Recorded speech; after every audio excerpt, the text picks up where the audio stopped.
We've got 2 Game 7s in Denver. This is your Denver Sports Daily for May 2nd. The biggest stories, the latest news. It's Denver Sports Daily. Now, can the Avalanche actually come back and win their series after going down 3-2? It's a lot more likely after yesterday. Now, the Avs went down 3-2 in their series after a crushing 6-2 loss against the Stars on Monday, but they avenged that defeat with a 7-4 win that forces a Game 7 in Dallas. Now, in a winner-go-home setting, the Avs, specifically Val Nichushkin, prevailed. Now, Val had not just one goal, he had 2. And he had only 1 goal in the previous 5 games of the series. And again, yesterday, he turned up offensively, scoring 2 goals in the Avalanche's dominating win. Now, the Avs started out hot, putting up 2 on the board in the first period, but then it all seemed to fall apart as they were outscored 4-1 in the second period. Terrible. So they went into the third period down 4-3. That's not what you want to see, especially going up 2-0 in the first.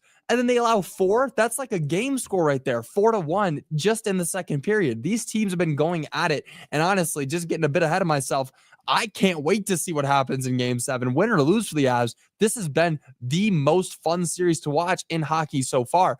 Now, luckily, the Avs stayed hot in the final period, scoring 4 unanswered goals. Now, 2 of them were empty netters. 1 of them was to tie the game. But the lead-taking goal to make it 5-4 was actually an own goal by the Stars. Just crushing. I can't imagine how they feel right now. You know, you got a chance to win it all. You got a chance to win this series, and they get an own goal to stop themselves from winning, to let the Avs win. It was great. Overall, huge win. Exactly what the Avalanche need to get hot, keep going, win this next game tomorrow. And again, after this, the Avs forced that Game 7 that will be played in Dallas tomorrow. They need that win. It's a win or go home. Win or go home for both teams now, not just the Avs, both teams. And we've got 4 teams actually that are win or go home for Denver, or 2 teams for Denver, but 4 teams overall, because the Nuggets suffered a terrible loss in Game 6 of the first round. Now, the Nuggets had a great opportunity to finish this series on a high note, but unfortunately, the Clippers also forced a Game 7 after beating Denver 111-105.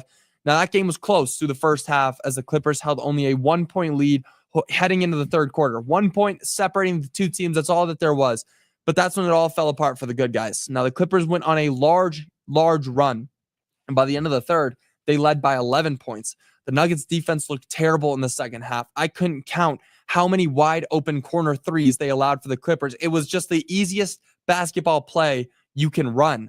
You know, you get it on the top, pass out to the wing, set a screen, kick out to the corner. Every single time they kept doing it, and nobody was trailing on the corner. You know, if that stuff's happening, you got to move from that zone defense back to man. You have to. You can't just keep letting that stuff happen when it's killing you. They were shooting the lights out from the corner.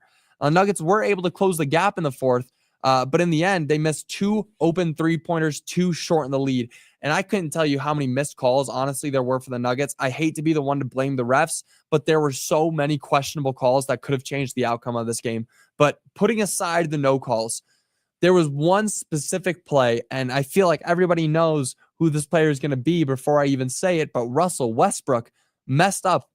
He did. He gets hot, and he does these things. It's the Russell Westbrook experience, as Zach Bye likes to call it. The Russell Westbrook experience. He goes out there, makes a few big plays, and then sells the game. The Nuggets had a huge opportunity within the final 2 minutes. They were down by 6, just to set the scene, down by 6. Russ gets the ball, runs it up the floor off of a steal. I'll let you know. He gets the steal, runs the ball all the way up the floor, and misses the layup. Which would have made it a 4-point game. And instead of making that layup, he missed it. The Clippers got it, passed it down, and guess where they shot the 3 from? The corner, and they made it. That's a 5-point swing right there. What could have been a 4-point game ended up becoming a 9-point game with only 2 minutes remaining. That's the thing that breaks the back of basketball teams, of any team, honestly, any sport. Something like that happens where you get all this momentum and then it just gets squandered like that. Destroys any confidence that you have in winning a game. Now, Nikola Jokic ended up leading the team once again with 25 points, 7 rebounds, and 8 assists. Just a great stat line all around, but still ends up missing one of those 3-pointers, which would have made the game closer in the end. It's just unfortunate how it ended up coming down for the Nuggets. Now, the Nuggets are now looking forward to a Game 7 at home in a matchup that they will need to win, just like the Avalanche, if they want to keep their finals run alive. 2 Game 7s in the first round. This is going to be a crazy playoff run if both of these teams can prevail tomorrow because, wow, it's already got the fireworks. You already got everything that you want, and I'm praying for my sanity that both of these teams win tomorrow because I'd hate to come back with you guys on Monday and be talking about God knows what, the Rockies for the next couple months until we get football back again. And talking about the Rockies, why don't we start talking about them now? Are they the worst team in MLB history? Now, surprisingly, despite the headline of this segment, the Rockies have actually won back-to-back games, but they are still by far the worst team in the MLB and perhaps the worst team in MLB history. Now, the Rockies' record is 6-25, and 2 of those wins have come within the past 2 days. But before that, the Rockies matched the league record with the 1988 Baltimore Orioles and the 2003 Detroit Tigers for the worst 29-game start in MLB history.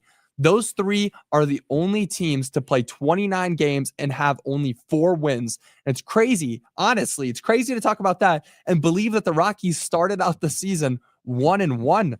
Everybody was like, wow, are the Rockies going to do semi-okay this season? Nope, they're up there with the worst team of all time, worst teams of all time.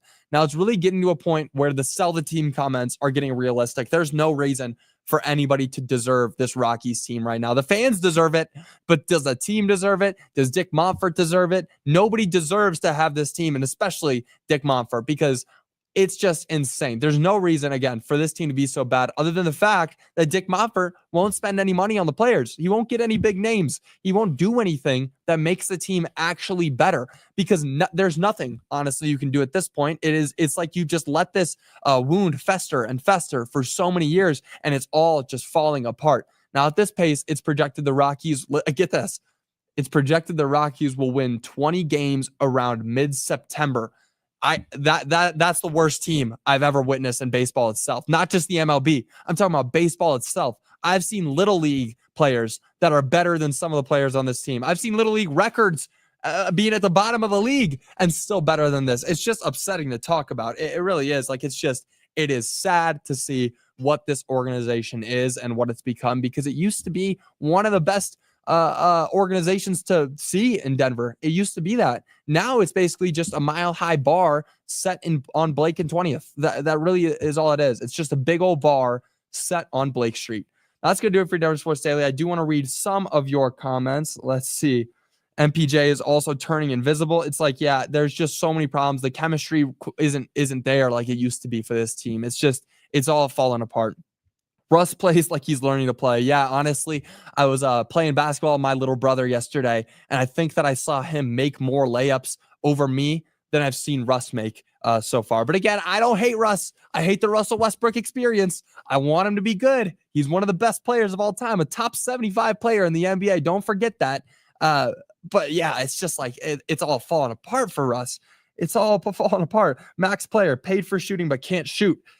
Yeah, could shoot at one point, but won't shoot. Like it will shoot, actually, sorry, but can't keep that consistency that a max player should. That's the thing. The word is consistency. You got to be consistent if you're a max player, and MPJ is the furthest thing from consistent. Let's see.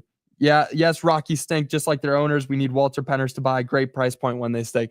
I wouldn't hate that. Hey, I like that idea. I'm right there with you on that one, Miranda. Now, that'll do it for your Denver Sports Daily. I will see you guys all again on Monday. Hopefully, we win these Game 7s, guys. We need these wins. If we do not win, then we're going to have a long summer of just not much but terrible, terrible Rockies. I can't wait to be talking about OTAs and training camp for the Broncos. That's where everything's going to get going. And, again, if the Nuggets and Avalanche do indeed lose tomorrow, we could be seeing some big changes in this offseason. But that's going to do it for your Denver Sports Daily. I will see you guys all on Monday. Until then, y'all have a great rest of your day and a great weekend. Bye, y'all.